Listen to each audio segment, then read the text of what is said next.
উন্নয়ন সংস্থাগুলোর সমন্বয়হীনতায় খুলনা নগরীতে বিভিন্ন গুরুত্বপূর্ণ মোড়ে প্রশস্ততা বৃদ্ধি ও সৌন্দর্য বর্ধনের কাজ আটকে গেছে।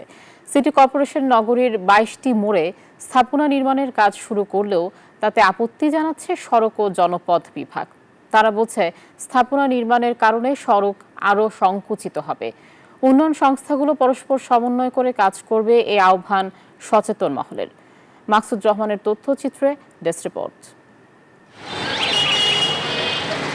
২০২৪ সালের মে মাসে খুলনার গুরুত্বপূর্ণ রাস্তা উন্নয়ন ও পুনর্বাসন প্রকল্পের আওতায় ২২টি মোড়ে প্রশস্ততা বৃদ্ধি ও সৌন্দর্য বর্ধনের কাজ শুরু করে সিটি কর্পোরেশন।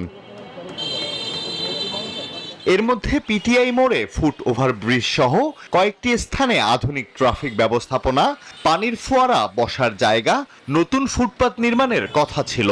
তবে প্রকল্প বাস্তবায়নের জন্য নির্ধারিত অধিকাংশ স্থানই সড়ক ও জনপথ বিভাগের মালিকানাধীন। তাদের আপত্তিতেই এরই মধ্যে ৮টি স্থানের নির্মাণ কাজ বন্ধ হয়ে গেছে।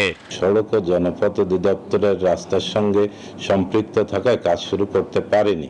এই পর্যায়ে এসে নতুন যারা আসছেন তারা বলছেন যে না, আমাদের এখানে লিখিত কোনো অনুমতি নাই। সড়ক বিভাগ বলছে, পিটিআই মোড়ে ১৪ ফিট সড়কের জায়গা দখল করে ফুট ওভারব্রিজ নির্মাণ করা হলে সড়ক সংকুচিত হয়ে যানবাহন চলাচলে প্রতিবন্ধকতা, যানজট ও দুর্ঘটনা বাড়বে। আমাদের যেটা 4 লেনের এক লেন 12 করে 4 লেন হয়, সেটা যদি 14 ফিট চলে যায়, আসলে একটা লেন মাঠ দিয়ে আমরা এখন ফুট ওভারব্রিজ করার চেষ্টা করছি। এতে দৃষ্টি প্রতিবন্ধকতা সৃষ্টি হবে, দুর্ঘটনা বাড়বে। এদিকে চলতি অর্থ বছরের ৩০ জুন এ প্রকল্পের মেয়াদ শেষ হচ্ছে। শেষ মুহূর্তে তাড়াহুড়ো করে নতুন কিছু স্থানের তালিকা করে সেখানে সৌন্দর্য বর্ধনের কাজের সিদ্ধান্ত নিয়েছে খুলনা সিটি কর্পোরেশন। আমরা রোডসান হাইওয়ের যে রাস্তাগুলো, সেখানে এখন বর্তমানে আমাদের কোনো কাজই হচ্ছে না। আমরা ইতিমধ্যে অন্য মোড়ও নূতন মোড় নিয়েছি। তবে পরিকল্পনা ও দূরদর্শিতা ছাড়া অর্থ অপচয় বাড়বে বলছে সচেতন মহল। কোনোভাবে আমাদের পরিকল্পনার অভাব, আমাদের দূরদর্শিতার অভাব, আমাদের আন্তরিকতার অভাব, সেইটার কারণে জনগণের অর্থ অপচয় হবে, রাষ্ট্রের অর্থ অপচয় হবে, সেটি কোনো কাজে লাগবে না।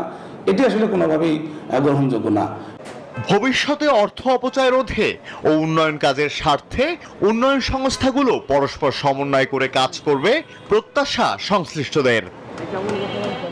আলহাদি খান, ডেস্ক রিপোর্ট, নিউজ 24।